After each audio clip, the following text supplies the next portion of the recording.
Dear sisters and brothers, today I would like to invite you to reflect on the third nothing of interior prayer, closing your eyes. The longer you pray, the longer you remain in your interior self.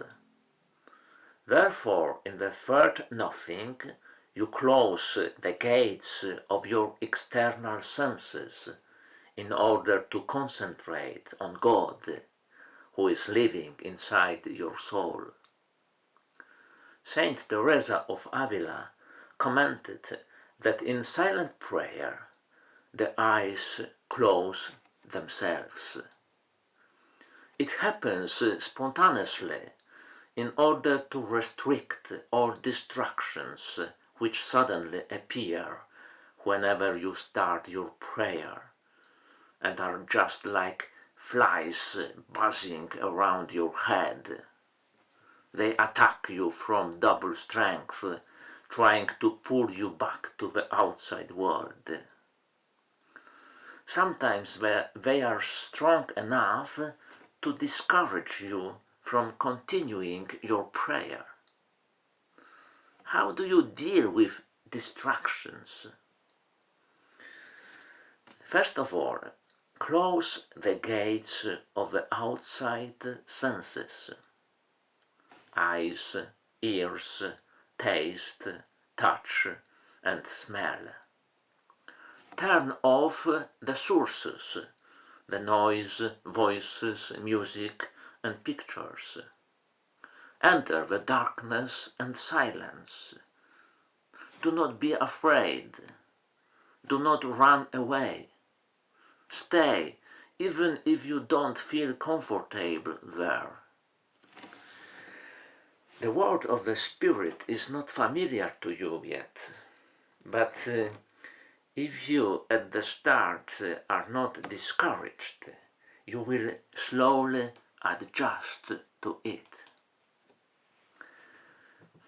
It will take time for you to become familiar with that word, but maybe that is because you have never before tried to feel at home in the depths of your soul.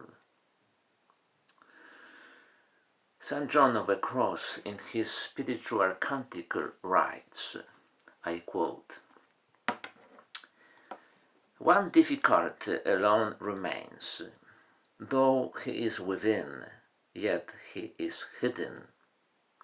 So you, if you will find him, must forget all that is yours, withdraw from all created things, and hide yourself in the secret retreat of the Spirit, shutting the door upon yourself, that is, denying your will in all things, and praying to your Father in secret. Then you, being hidden with him, will be conscious of his presence in secret, and will love him, possess him in secret, and delight in him in secret." End of quotation. You must also close the gate to your imagination. This is much more difficult. Every time you pray in silence, the home cinema is turned on. You want to think about Jesus, and suddenly you find you are at work, at your studies, in the supermarket, on your holidays. You go back to contemplating, but within a minute you are planning your afternoon tasks, and so on. Imagination is like a vicious horse which flings up its heels.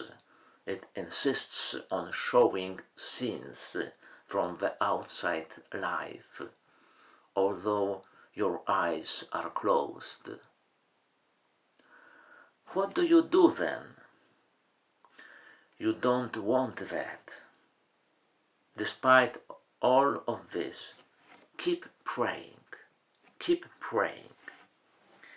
Even if it seems you are distracted for most of the time, keep praying. It is only your imagination which is taking a walk. Your will and your heart are with God. Perhaps you can do something more. You can become a friend to your distractions. Look at them in a positive way. Use them. David Torkington, in his book The Prophet, The Inner Meaning of Prayer, writes, I quote, "The biggest misunderstanding is the thought that your distractions are a sign that you are unable to pray. What does it mean if you have 101 distractions during your half hour of prayer? It means that each time you turn your back on your distractions, you are turning to God. It means that 101 times you say no to yourself and yes to God. 101 times you act with unselfish love, helping the old self to die in order for the new self to be born in you." End of quotation. Distractions teach you to be humble. They teach you that while you pray, almost everything depends on God, and you can offer only faithfulness and openness to His action.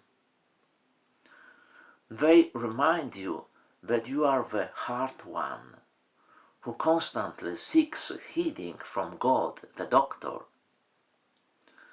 Distractions also show you the areas of your selfishness, the areas which need to be cleansed. If you are thinking about a problem, for instance, the exam you failed, it means that you are thinking about yourself, and you haven't placed everything in God's hands.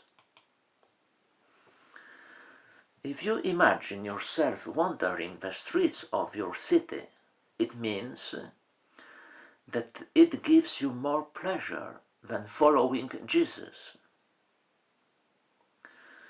If you are tempted and have impure thoughts, it might be that you don't want to place this secret frailty in God's hands. Distractions are useful if they help to inflame your great desires. They help to see how far you are from being united with Jesus. Do not be discouraged, but call to Him from the bottom of your heart to come and to take you in His arms. You see, from being a big obstacle, distractions can become your great friends in silent prayer. Finally, I have a good news for you. Saint Teresa of Avila said that we will always have distractions in our life on earth.